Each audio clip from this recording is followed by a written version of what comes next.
এই 81 বছর চলে, ছেলেবেলে নাই, একটু চা বেশি খাই। আসসালামু আলাইকুম। আজকে একটা ভিন্ন ধরনের ভিডিও নিয়ে হাজির হলাম। এই মুরব্বী চাচা সদর হাসপাতালের ভিতরে চা বিক্রি করে। এই অসহায় ব্যক্তিটার এই বালতি, চিনির পট আর কিছু অন টাইম কাপ আর এই ফ্লাক্সটাই সম্বল।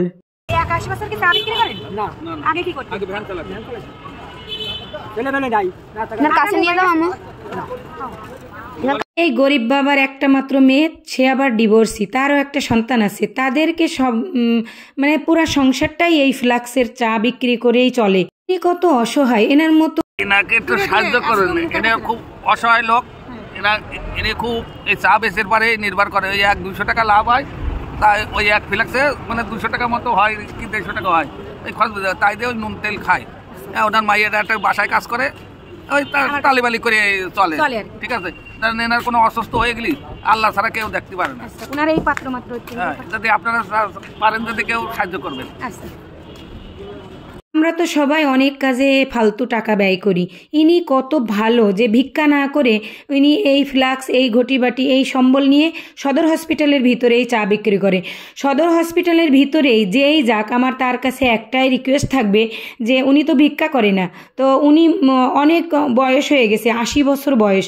এই বয়সে যে কর্ম করে খাচ্ছে, আমরা কি পারি না কিছু সাহায্যের হাত বাড়িয়ে দিতে?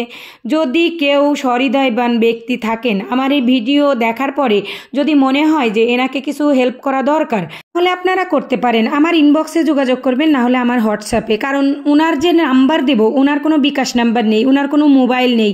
তাহলে আমি কিভাবে ওনার যোগাযোগের মাধ্যম বলে দেব যে এই মাধ্যমে ওনাকে সবাই দেবেন? যদি কোনো সহৃদয়বান ব্যক্তি এনাকে হেল্প করতে চান তাহলে করতে পারেন। আমার হোয়াটসঅ্যাপে যোগাযোগ করবেন, আমি অবশ্যই সেটা ভিডিও আকারে দেখায়ে কে কয় টাকা দিল, যদি কেউ দেয় অবশ্যই সেটা দেখাইয়েই আমি ওনাকে দিব।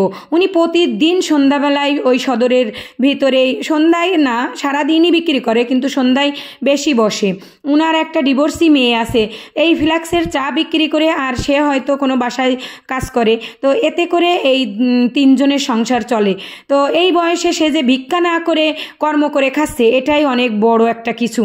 আপনারা তো অনেকেই অনেক কাজে ব্যয় করেন, কত টাকা ফালতু খরচ করেন, আপনারা কি পারেন না ওনাকে একটু হেল্প করতে? আমার খুব মায়া লাগে, আমি মানুষেরই আমার গাড়ির থেকে কিছু পয়সা খরচ করি। মানুষের যে ধরেন অনেক চেনা পরিচয়, কি একটা মুরব্বী লোকের আমি ওনার কাছে চা খাই, তারা ওনারও বিক্রি হলো, ওই লোকটারও খুশি হলো। ঠিক আছে, এই নিয়ে আমি ওনার পাশে আছি, এবং আমি তো গরিব মানুষ, আমি তো ওনার কিছু সাহায্য করতে পারি না। আমার যদি অর্থ থাকতো আমি ওনাকে সাহায্য করতাম, যে ওনার জন্য চা না বেছে।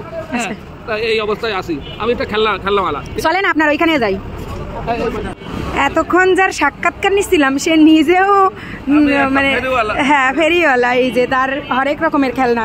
সদরের ভিতরে যারা আসবেন তারা চেষ্টা করবেন প্রয়োজনীয় জিনিসগুলো, যাদের বাচ্চারা বায়না করে কত কিছু কেনার থাকে, এই চাচার কাছ থেকে কেনার। কারণ ইনি নিজেও একজন গরিব মানুষ, কিন্তু তার আত্মা কত ভালো, সে আর একজন গরিব তার পাশে চা বিক্রি করে, সে তাকে হেল্প করার জন্য তার বন্ধু বান্ধব যারা আছে তাদের চা খাওয়ায়। সদর হসপিটালের ভিতরে যারা আসবেন তাদের কাছে একটাই রিকোয়েস্ট থাকবে যে আপনি কিছু দান করতে না পারেন মিনিমাম 1 কাপ চা খেয়ে ওই চাচাকে একটু হেল্প করবেন প্লিজ। আমি আমার সাধ্যমতো চেষ্টা করলাম চাচাকে হেল্প করার। আমার এই ভিডিওর মাধ্যমে যদি কেউ চাচাকে হেল্প করতে চান অবশ্যই আমাকে নক করবেন, আমাকে হোয়াটসঅ্যাপ করতে পারেন এবং কমেন্ট বক্সে জানাতে পারেন। ইনশাল্লাহ আমি সঠিকভাবে ভিডিওর মাধ্যমে আমি সেই অনুদানগুলো ওনার কাছে পৌঁছে দেব।